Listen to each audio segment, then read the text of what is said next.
सम्मान्य मंच बोलकर सभी को का अभिवादन करती हूं, क्योंकि समय बहुत कम है और मुझे तो आप लोग रोज सुनते रहते हैं, हमें भाई साहब को आज सुनना है। आज सबसे पहले मैं पूरी देवास की जनता को हृदय से धन्यवाद देती हूं कि आप लोगों ने जिस तरह से उमड़कर इस जन आशीर्वाद यात्रा को आशीर्वाद दिया है, भारतीय जनता पार्टी के कामों को आशीर्वाद दिया है, भारतीय जनता पार्टी के नेतृत्व से लेकर हर कार्यकर्ता को आशीर्वाद दिया है। यह साबित करता है कि पिछले 18 साल से और मेरे पिछले 8 वर्ष के कार्यकाल से जो हम लोगों ने सतत मेहनत की है आप लोगों तक पहुंचने की, आप लोगों के जीवन स्तर को बेहतर बनाने की, उसमें कहीं ना कहीं हम लोग कामयाब हो पाए हैं और उसका आशीर्वाद स्वरूप आप लोगों ने जन सैलाब के रूप में आज आदरणीय कैलाश जी के समक्ष हम लोगों को आशीर्वाद प्रदान किया। आप सभी लोगों को फिर से बहुत बहुत गणेश चतुर्थी की भी शुभकामनाएं देती हूं और हृदय से धन्यवाद देती हूं कि आप सबका आशीर्वाद स्वर्गीय महाराज साहब के समय से मुझे भी मिलता आया है, उसके लिए हृदय से बहुत बहुत धन्यवाद। जय हिंद। अब हम सबके मार्गदर्शक और भारतीय जनता पार्टी में चौथी बार राष्ट्रीय महामंत्री के रूप में अपनी जिम्मेदारी का निर्वाह करने वाले हमारे अपने परिवार के मुखिया, हमारे नेता आदरणीय कैलाश जी विजयवर्गीय से प्रार्थना करता हूं कि हम सबका मार्गदर्शन करें, जोरदार तालियों के साथ में उनका स्वागत करें, भव्य स्वागत करें।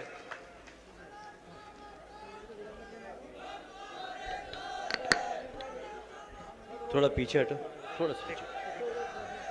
बोलिए भारत माता की। ऐसे मजा नहीं आएगा भाई। बोलिए भारत माता की। ऐसे हनुमान जी की मुट्ठी बांध के बोलिए। जब भी कोई संघर्ष वाली बात हो तो हनुमान जी का सहारा लेना चाहिए। और अभी हमें विधानसभा के चुनाव में जाना है, उसके बाद लोकसभा के चुनाव में जाना है, इसलिए ऐसे हनुमान जी की मुट्ठी बांध के बोलिए। बोलिए भारत माता की, भारत माता की।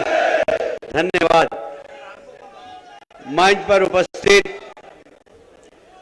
पर उपस्थित यहाँ की बहुत ही लोकप्रिय विधायक श्रीमंत गायत्री राजे पवार को प्रणाम करता हूं। जरा दोनों हाथ ऊपर करके तालियां बजाकर उनका स्वागत करें। इस जिले के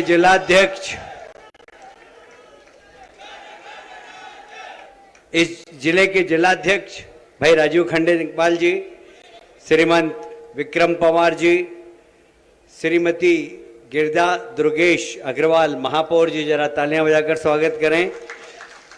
श्रीमती लीला अटारिया जिला पंचायत अध्यक्ष, जरा दोनों लक्ष्मी नारायण पति और पत्नी के लिए तालियां बजाकर स्वागत करें। बहादुर मुकादी जी बहुत सीनियर कार्यकर्ता है मेरे साथ, श्रीमंत महाराज के साथ भी हम लोगों ने काफ़ी काम किया, ऐसे बहादुर जी के लिए भी ताली बजाएं। राय सिंह जी सेंधव जी, वरिष्ठ नेता नंद किशोर जी, नरेंद्र राजपूत जी, और बहुत सारे नाम हैं पर मैं भी नहीं बोलता हूं। आप सबके लिए दोनों हाथ ऊपर करके तालियां बजाकर स्वागत कर दीजिए। उपस्थित देवास के शानदार नागरिक बंधुओं और विशेषकर मातृशक्ति, आपको चरणों में दोनों हाथ जोड़कर प्रणाम करता हूं, अभिनंदन करता हूं। मैं बहुत जगह गया हूं, अभी रीवा, सतना, ग्वालियर सब संभाग में होकर आया, पर देवास की सभा में इतनी बड़ी संख्या में मातृशक्ति है। ये पहली सभा है जहां पर इतनी बड़ी संख्या में मातृशक्ति है। और ये हमारी, मेरे को पता नहीं,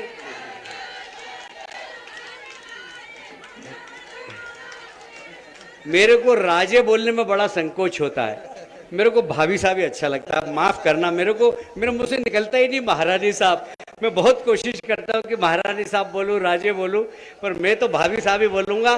तालियां बजा के जरा एक बार भाभी साहब के।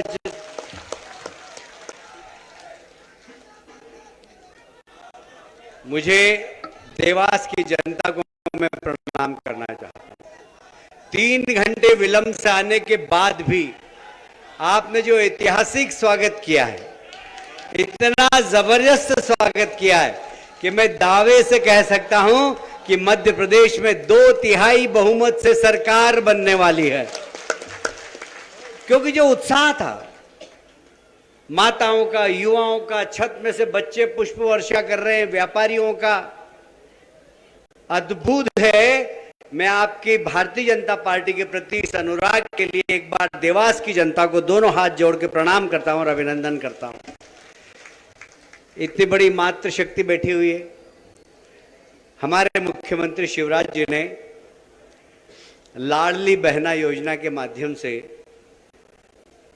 महिला सशक्तिकरण के लिए काम किया,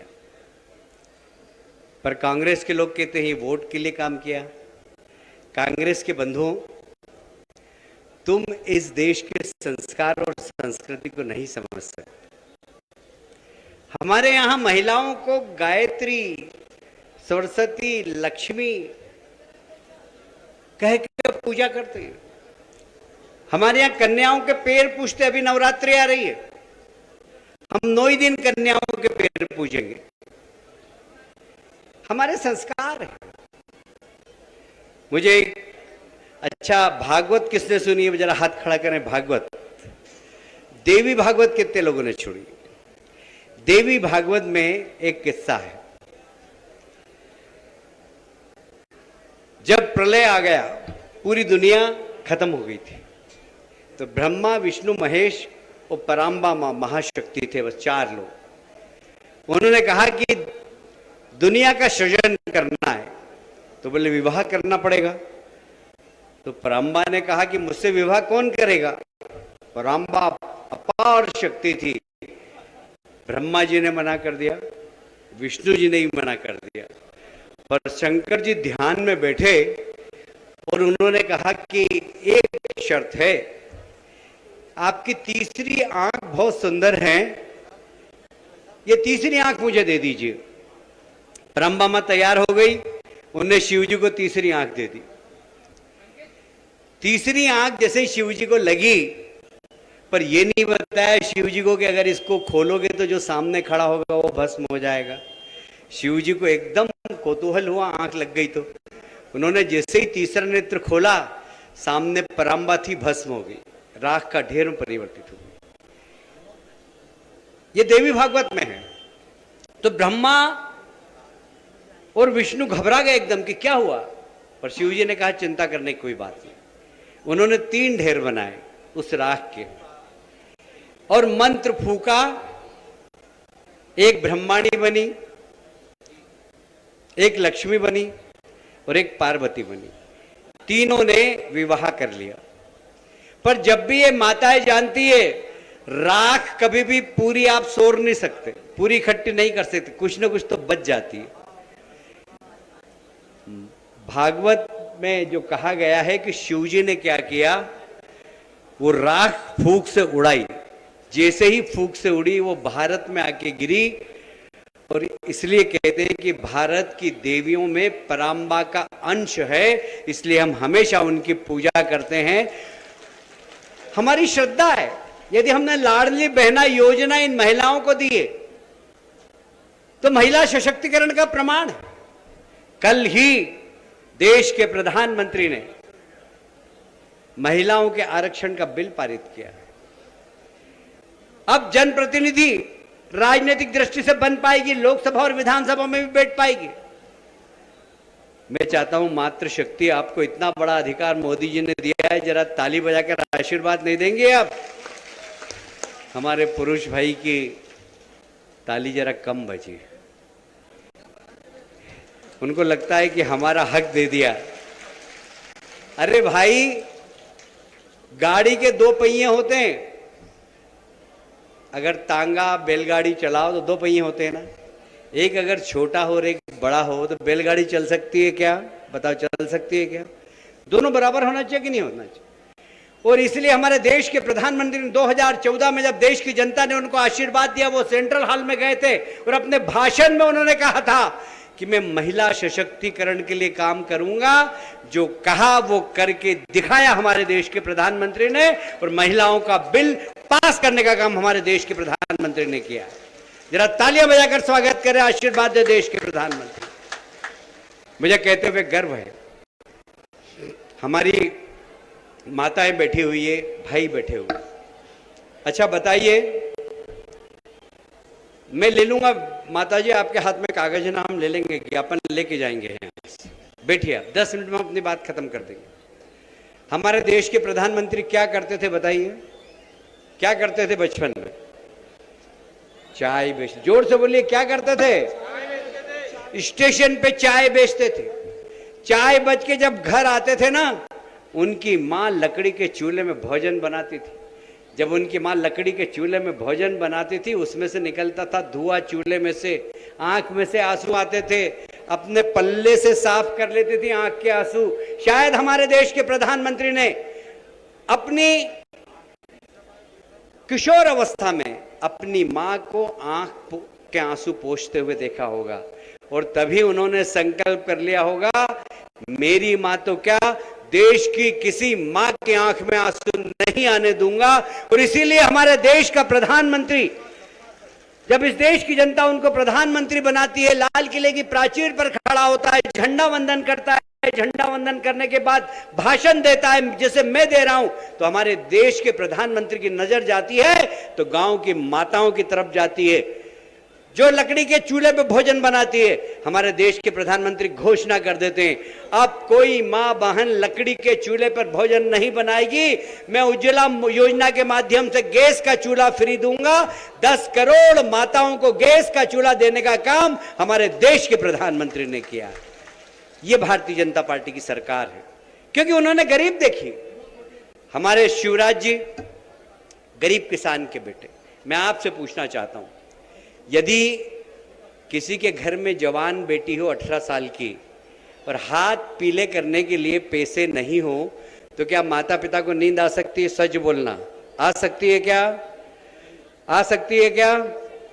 यदि जवान बेटी हो घर में, कन्यादान करने के लिए पैसे नहीं हो, माता पिता सो नहीं सकते। इस दर्द को समझा हमारे प्रदेश के मुख्यमंत्री शिवराज सिंह चौहान ने, क्योंकि वो गरीब किसान के घर में पैदा हुए।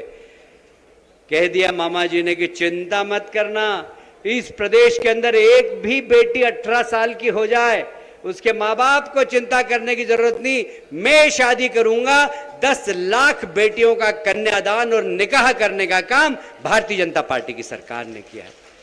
मैं आपसे पूछना चाहता हूं, कांग्रेस की सरकारें रही लंबे समय तक, दिग्विजय सिंह जी ने 10 साल तक काम किया, 15 महीने के लिए कमलनाथ जी की भी सरकार आई थी। उनको कभी गरीब का दर्द समझ में आया? यहां किसान कितने, जरा हाथ खड़ा करें, किसान भाई कितने?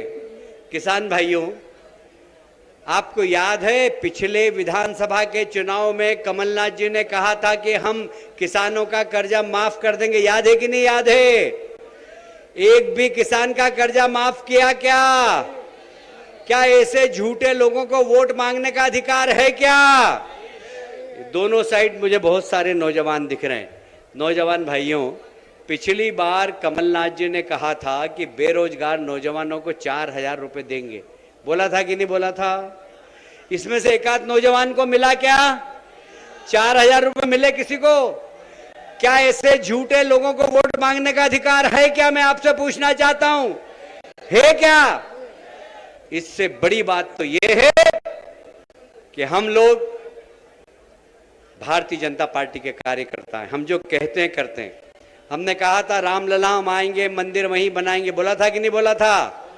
रामलला हम आएंगे, जोर से बोलिए, रामलला हम आएंगे, बोला था ना? दिग्विजय सिंह जी कहते थे तारीख नहीं बताएंगे, हमने तारीख भी बना दी। अब बोल दिया जनवरी में राम मंदिर की प्राण प्रतिष्ठा होने वाली है। आपने तो दिग्विजय सिंह जी और सोनिया जी कह दिया था राम काल्पनिक है, कहा था कि नहीं कहा था? एफिडेविट दिया है सुप्रीम कोर्ट में कपिल सिब्बल ने कि रामायण काल्पनिक है, राम काल्पनिक है। हमारी श्रद्धा राम जी पे है कि नहीं बताइए? है कि नहीं? हमारी रामचरितमानस पर श्रद्धा है कि नहीं है? जोर से बोलिए जय जय श्री राम। मैं कहना चाहता हूं इस भारतीय जनता पार्टी के मंच से दिग्विजय सिंह जी, जनवरी में राम मंदिर का निर्माण हो रहा है। आपने और आपके नेता सोनिया जी ने बहुत पाप किए। हमारे राम जी बड़े दयालु हैं, मर्यादा पुरुषोत्तम है। अपने परिवार सहित चले जाना, दंडवत कर लेना, सारे पाप तुम्हारे माफ कर देंगे। ये है इसे हमारे राम दयालु। हम किस्मत वाले हैं, हम सब किस्मत वाले हैं कि मोदी जी के राज में जी रहे हैं। हमारे पूर्वजों ने, दादा परदादाओं ने मंदिर टूटते हुए देखे। कभी सोमनाथ का मंदिर टूटा, कभी राम मंदिर टूटा, कभी कृष्ण जन्म मंदिर टूटा।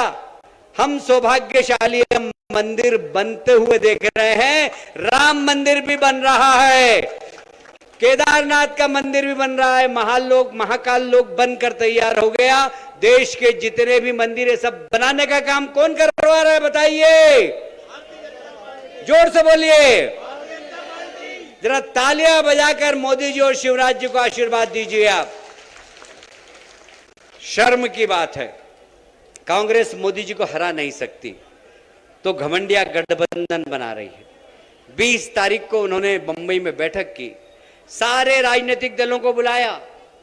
उसके 2 दिन बाद ही तमिलनाडु के मुख्यमंत्री स्टालिन के बेटे उदयनिधि ने कहा कि हम सनातन धर्म को खत्म कर देंगे। मैंने सोचा कांग्रेस का कोई समझदार व्यक्ति इस बात का खंडन करेगा, पर खरगे जी के बेटे जो कर्नाटक में मंत्री है, उन्होंने कहा कि हां, सनातन धर्म हम खत्म कर देना चाहिए। मैं आपसे पूछना चाहता हूं, क्या सनातन धर्म खत्म होना चाहिए? क्या किसी की मां ने दूध पिलाया जो सनातन धर्म को खत्म कर सके? नौजवान दोस्तों आप बताइए, किसी की मां ने दूध पिलाया है क्या सनातन धर्म को खत्म कर सके? जो सनातन धर्म को खत्म करने की बात कर रहे हैं, उनको खत्म करने का काम आपका है, आप लोगों का है। मुझे पता लगा कि आजकल कांग्रेस के लोग मंदिर जाने लग गए, हनुमान चालीसा पढ़ रहे हैं। वो बागेश्वर वाले धाम के बाबा जी को भी कमलनाथ जी बुला रहे हैं, वो प्रदीप मिश्रा जी को भी बुला रहे हैं। देखिए, बहुरूपियों से शानदार रहना। बहुरूपीय लोग बहुत खतरनाक होते हैं। रामचरितमानस आपने पढ़ी है सबने? सुपर्णखा का नाम सुना है? जब भगवान राम 14 साल के लिए वनवास में गए थे, सुपर्णखा उनके रूप में मोहित हो गई और सुंदरी बनकर, खूबसूरत महिला बनकर उनको प्रस्ताव रखा शादी का। मैं पूरी कथा नहीं सुनाऊंगा, पर जो बहुरूपिया होता है, जो रूप बदल कर जाता है, उसका अंत क्या होता है? सुपर्णखा का अंत क्या हुआ? नाक कट गई। ये कांग्रेस भी बहुरूपिया बनकर आपके बीच में आ रही है। क्या करना है आपको? नहीं, नाक नहीं काटना, अपने को तलवार नहीं चलाना, अपने को चाकू नहीं चलाना, अपने को तीर नहीं चलाना। एक काम करना है सिर्फ, चुनाव वाले दिन कमल का बटन दबाएंगे, कांग्रेस सुपर्णखा बन जाएगी कि नहीं बन जाएगी? और इसलिए हमें सावधान रहना है। आज बहुत सारे हमले हो रहे हैं सनातन धर्म पे, हिंदू धर्म पर। भारतीय जनता पार्टी जब तक है, जब तक किसी की मां ने दूध नहीं पिलाया कि सनातन धर्म को कोई समाप्त कर सके। और आज देश की आवश्यकता भारतीय जनता पार्टी, आज देश की आवश्यकता है नरेंद्र मोदी, आज देश की आवश्यकता है शिवराज सिंह चौहान। और इसलिए आपके दरवाजे पर दस्तक देने आया हूं। हाथ जोड़ के आपको प्रणाम करता हूं कि आने वाले विधानसभा चुनाव में सब लोग कमल का बटन दबाएंगे, घर घर जाएंगे, सबको समझाएंगे, घर घर गांव गांव जाकर सबको समझाना है, हमें समझाएंगे। तो मेरे साथ दोनों हाथ ऊपर उठाकर संकल्प लेना, मुट्ठी बांधकर हनुमान जी की। बोलिए भारत माता की, भारत माता की, भारत माता की। एक बार फिर से आपके चरणों में प्रणाम करता हूं, जो आत्मीयता से आपने स्वागत किया। बहुत बहुत धन्यवाद। कांग्रेस की नाक नहीं काटना है, कमल का बटन दबाना है भाइयों। हमारे कैलाश जी भाई साहब का